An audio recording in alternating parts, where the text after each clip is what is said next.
España es un país repleto de historias y leyendas que nos hablan de apariciones misteriosas, sonidos inexplicables en mitad de la noche y un rumor de espíritus atormentados vagando por las casas y por otros rincones. Hablamos de lugares supuestamente encantados, malditos, en los que es difícil explicar muchas de las cosas que han sucedido o siguen sucediendo hoy en día en ellos. Generalmente detrás de estos rincones hay un pasado truculento, oscuro o perturbador que hay quien piensa que se refleja por medio de señales que no todos somos capaces de percibir. En este top, os voy a mostrar 25 lugares aterradores y malditos de España, conocidos por sus historias de apariciones y fantasmas sin sábanas ni cadenas, que se consideran dentro de lo que se conoce como paranormal. Aunque realmente hay una historia inexplicable casi en cada calle, existen lugares que parecen estar marcados por el misterio y las dudas debido a la repetición de hechos cuanto menos extraños e inquietantes. Si os gusta este top, comentar, compartirlo con vuestros amigos y dad al like que no cuesta nada. Sin más cháchara, que comience el top. Número 25. Palacio Real de Madrid. Ruidos extraños y otros fenómenos paranormales relacionados con el supuesto encantamiento de este lugar, incluso antes de que se construyese el edificio. Cuentan que durante la época de la Reconquista la zona donde se encuentra el palacio era un lugar donde pasaban con frecuencia brujas y fantasmas, aterrorizando a los habitantes de la antigua Madrid. Número 24. El edificio de la Misericordia. Palma de Mallorca. Luces que se apagan y se encienden de madrugada, gritos de gente pobre y espíritus de monjas, pasos y puertas que se abren y se cierran. Son algunos de los episodios que aseguran haber vivido los trabajadores de la Misericordia, uno de los edificios más emblemáticos de Palma y uno de los más grandes, un edificio con mucha historia, parte de ella maldita, protagonizada por niños huérfanos y ancianos sin familia ni medios de subsistencia. Número 23. Las Casillas. Málaga. Según algunos testigos es habitual ver procesiones donde las personas portaban velas y realizaban cánticos de origen desconocido para luego desaparecer en la neblina. Además, estos aseguran que aquellos que realizan las procesiones, no, son humanos. Número 22. Plaza Mayor de Madrid. Gritos de dolor como reminiscencias de las ejecuciones públicas que se dieron en este lugar, además de apariciones de los condenados en las casas de alrededor. La estatua que hay en el centro, que representa a Felipe II, es una trampa mortal para los pájaros al introducirse por la boca del caballo donde se encuentra cabalgando la figura de este rey. Número 21. Casa de Zorrilla. Valladolid. La casa de José Zorrilla, que actualmente es un museo donde el poeta pasó su infancia, ocurren diversos fenómenos de las que son testigos los trabajadores del museo. El espíritu travieso de su abuela Nicolasa, mueve jarrones, enciende luces, abre cajones, etc. Vamos, o la señora es muy trollo, ha perdido algo y lleva siglos buscándolo por toda la casa la pobre. Número 20. Domeño. Valencia. Según cuenta la leyenda, en el cementerio de Domeño Viejo se han realizado rituales de extraño origen que alteraron el estado físico del camposanto y de algún modo la tranquilidad de los muertos. Hay afirmaciones de que se producen numerosos fenómenos de carácter paranormal cerca de la iglesia. Número 19. La Casa de los Ruidos de Cornudilla. Valencia. Ruidos aparentemente inexplicables que se producen de forma habitual y que son atribuidos a supuestos duendes. Número 18. Casa de Castril. Granada. Sede actual del Museo Arqueológico Provincial. Algunas personas que trabajaban en este edificio público aseguran haber presenciado numerosos fenómenos paranormales, incluyendo los de sanación milagrosa. La leyenda argumenta estos hechos en un romance sucedido siglos atrás en el lugar, que tuvo finalmente y por desgracia unas consecuencias dramáticas, ya que uno de los involucrados en el mismo, terminó siendo ahorcado en un balcón del edificio, tapiado posteriormente con la inscripción "Esperándola en el cielo", que hacía referencia a la contestación del verdugo ante la petición de clemencia y justicia de la víctima. Número 17. El Parador Nacional de Cardona. Barcelona. Resulta raro que la gente no quiera hospedarse en la habitación 712 del Parador de Cardona, un antiguo castillo que funciona como hotel. Quizás sea porque han sido constantes las apariciones en este cuarto del que se dice vagan los espíritus de antiguos moradores de un fortín que sirvió de cárcel y centro de tortura en la Edad Media. Salvo que alguien pida expresamente alojarse en esta misteriosa habitación, los responsables del hotel nunca la ofrecen. Número 16. La Casa de la Muerte. Tarragona. En los bosques cercanos al barrio de Sant Pere y Sant Pau, un edificio abandonado fue cuna de varias leyendas urbanas. Puede encontrarse en sus paredes, escritos los nombres de cientos de personas que la han visitado, desafiando a la creencia de que cualquiera que visite aquel lugar, sería víctima de una maldición. El origen de esta casa es incierto, aunque algunos especulan la teoría de que fue un convento de monjas que fue abandonado por causas desconocidas. Número 15. Sanatorio Antituberculoso de Torremanzanas, Alicante. En este lugar tan emblemático de Alicante, se cuentan leyendas de que se ven entes y o fantasmas y que se han captado dentro de fotos. La última vez que se supo de algo relacionado con lo extranormal fue en el año 2001, pero no se tienen pruebas de ello. Número 14. El antiguo edificio de la Diputación de Granada. Quienes han visto el rostro lejano del padre Benito comprenden muy bien la razón por la que la vieja Diputación de Granada, en la calle Mesones, no podía faltar en esta lista. Este edificio lleva mucho tiempo dando que hablar y son demasiados vídeos, fotografías y psicofonías que se han recogido en el lugar. Levantado sobre un antiguo convento con cementerio adyacente, el edificio de la Diputación de Granada cuenta con más leyendas y apariciones de las que cualquiera podría asimilar en unas pocas palabras. Figuras fantasmagóricas recorriendo los pasillos, objetos que se mueven solos, gritos en mitad de la noche son motivos por los que no pocos parapsicólogos y periodistas de investigación se han tomado muy en serio la historia de este lugar. Número 13. Museo Reina Sofía, Madrid. Antes de museo, el Reina Sofía sirvió como hospital general. Mucha gente perecía en sus dependencias y, quienes no tenían seres queridos que reclamasen los cuerpos, eran enterrados bajo el subsuelo. Pocos lugares en la capital de España han recogido tantos comentarios de testigos que se han atemorizado ante el paso de las figuras fantasmales de 3 monjas, que después se supo sus huesos yacían bajo la entrada principal del actual museo.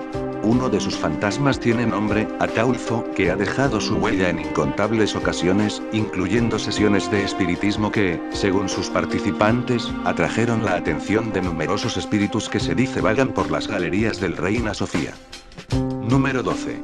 El Baúl del Monje, Madrid. Una tienda de antigüedades en la que suceden diversos hechos paranormales, algunos incluso violentos con las personas del lugar. El grupo de investigación paranormal, ETA, se acercó al lugar a investigar y consiguieron material gráfico bastante interesante. Es uno de los casos más inquietantes. Número 11. Sanatorio Antituberculoso de Agramonte, Tarazona de Aragón. El Sanatorio Antituberculoso de Agramonte, Tarazona de Aragón, es un antiguo hospital situado a las faldas del Monte Moncayo. Se empezó a construir en los años 1920 por iniciativa del gobierno. Una vez terminado en el año 1930, se destinó en un principio a centro de descanso para las familias pudientes de la época, pero al empezar la guerra civil en 1936, quedó abandonado hasta el fin de la guerra. En 1939, las Hermanas de la Caridad de Santa Ana se hicieron cargo del edificio, instaurando el Sanatorio Antituberculoso de Agramonte. Sus moradores fueron mayoritariamente mujeres y niños, aunque al final también hubo hombres. Allí cada día luchaban por vencer a la tuberculosis, y la mayoría con el tratamiento médico y la situación geográfica cerca del Moncayo lograron curarse. En el mes de octubre de 1978, después de 40 años en activo, el sanatorio cesó su actividad, se cerró el hospital y el lugar quedó totalmente vacío y en silencio, a merced de los vándalos y visitado por otras personas fascinadas por la belleza y el misterio de aquel lugar. Desde hace años, muchos investigadores han acudido al viejo sanatorio para inspeccionarlo y han descubierto psicofonías y fenómenos paranormales. Número 10. Fuerte de San Cristóbal, Navarra. Hay afirmaciones de que en este lugar, incluida la parte subterránea, se producen fenómenos paranormales de diversa índole, todos relacionados con las numerosas muertes, fruto de las malas condiciones en las que vivían los presos del lugar y la posterior fuga que se saldó con 305 muertos. Número 9. El Duende de Zaragoza. En una casa se oye una voz procedente de una hornilla de gas. Las autoridades policiales se presentaron en la vivienda y los albañiles inspeccionaron los conductos de gas y otros elementos de la vivienda. El ejército colaboró, aislando la zona y evacuando a los habitantes cercanos a la vivienda, además de cortar las comunicaciones por ondas. Sin embargo, aquella voz seguía oyéndose. La policía llegó a establecer conversaciones con la voz, demostrando que la fuente de la misma poseía una poderosa inteligencia.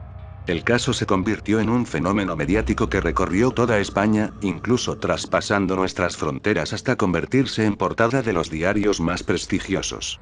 Este caso se dio por finalizado tras culpar sin pruebas a la criada del hogar. El edificio fue derrumbado y se construyó otro edificio duende. Número 8. Óchate. Burgos. En el corazón del condado de Treviño hace mucho tiempo que los caminos se perdieron en Óchate. Caminando a pie por el campo se llega a un pueblo abandonado en el que muchos aseguran haber vivido distintos fenómenos paranormales. La Torre de San Miguel es de lo poco que queda en esta población en la que la historia se cebó de epidemias, desapariciones y muertes inexplicables.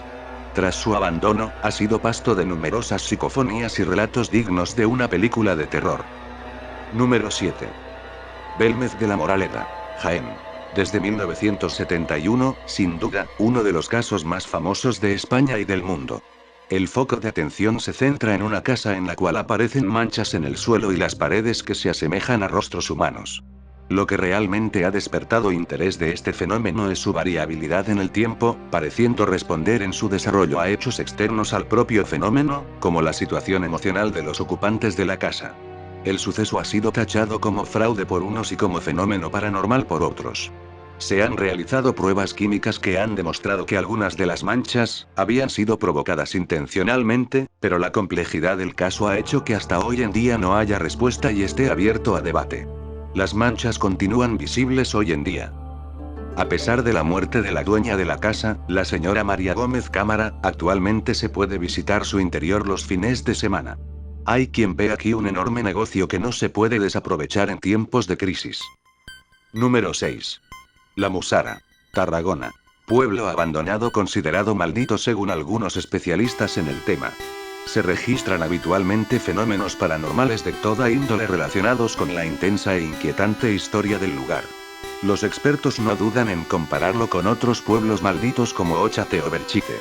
Se afirma que se han realizado rituales satánicos y de otra índole, además de haberse observado con cierta periodicidad ovnis, e incluso seres extraterrestres. Hay una leyenda que afirma que pisando una determinada piedra del pueblo, se entra en una especie de mundo paralelo. Esta afirmación procede probablemente de la necesidad de dar explicación a la multitud de casos de desaparición en el lugar. Número 5. Camping de los Alfaques. Tarragona. Numerosas apariciones en medio de la carretera de algunos de los fallecidos en el accidente del camping de los Alfaques sucedido en el año 1978 en el que murieron 243 personas y 300 resultaron heridos. El accidente fue provocado por la explosión de un camión cisterna que transportaba propileno licuado. Número 4. Cortijo Jurado. Málaga. Cortijo Jurado, anteriormente conocido como Cortijo de Heredia, es un cortijo con tintes de hacienda, levantado por la familia Heredia a mediados del siglo XIX. Este edificio ha pasado a ser ampliamente conocido en medios de comunicación de ámbito nacional relacionándolo con la temática paranormal, llegando a ser calificada como casa embrujada. Según una leyenda urbana, varios casos de desapariciones de chicas jóvenes estarían relacionados con ritos sexuales satánicos llevados a cabo en el cortijo por personas de la alta sociedad del siglo XIX, personas que podían escapar de la justicia mediante sobornos. Según la misma leyenda, la mansión tiene unos sótanos ocultos en los que hay máquinas de tortura y que están comunicados con el vecino cortijo de Colmenares, actual Club de Golf Guadalhorce, situado junto al río, en el que se encontraron varias momias por un túnel secreto por el que sacaban a las víctimas. Otras versiones sostienen que las víctimas están enterradas bajo el cortijo, lo que explicaría los sucesos paranormales allí ocurridos. Número 3. Hospital del Tórax. Barcelona. Antiguo hospital en el cual se suceden fenómenos paranormales de todo tipo cuya causa, según la teoría paranormal, radica en la gran cantidad de suicidios que ocurrieron en este lugar. Este lugar fue destinado a los enfermos de tuberculosis y otras enfermedades respiratorias. Según las estadísticas oficiales, por las que era especialmente conocido, se producían mayor número de suicidios que en cualquier otro hospital en todo el país. Además, hay afirmaciones de que en el lugar se hayan realizado rituales satánicos y de otros tipos. Número 2. Preventorio de Aguas de Bussoit. Alicante. Dicen que el que fuera lujoso hotel balneario lo perdió su dueño en los años 30 jugando al póker. Pasó así a ser un edificio para tuberculosos que llegó a estar atestado en plena guerra civil. Lleva décadas en pleno abandono siendo un imán para amigos de lo inexplicable. Porque en sus dependencias hay quien dice haber visto cosas raras o escuchado voces. Se descubrió mucho más tarde la presencia de túneles subterráneos que fueron usados en la guerra. Y es que allí también se han dado apariciones de las que ponen los pelos de punta y la carne de gallina. Número 1. Belchite, Zaragoza. En la provincia de Zaragoza, en el pueblo abandonado de Belchite, resuenan todavía tambores de guerra, concretamente de la Guerra Civil Española. En esta localidad, que conserva los desperfectos surgidos por los bombardeos y la metralla de una de las batallas más cruentas que se vivieron en aquella época, hay quien asegura se escuchan aún los sonidos de los aviones, los misiles en su eterno silbido y las voces de quienes desaparecieron de la faz de la tierra. Belchite ha sido objeto de estudios y psicofonías e incluso a más de una cadena de televisión se le han colado ruidos en sus emisiones sin que hubiese explicación alguna. ¿O sí? Bueno amigos, ya hemos llegado al final de este pequeño, escalofriante y emocionante viaje por los rincones más misteriosos de España. Antes de despedirme, ¿os puedo hacer una pregunta? ¿Sí? Genial. Aquí va la pregunta. ¿Te atreverías a visitar todos estos lugares estando solo tú a merced de los espíritus que moran por estos lugares? Yo. Ni de coña iría aunque fuese acompañado.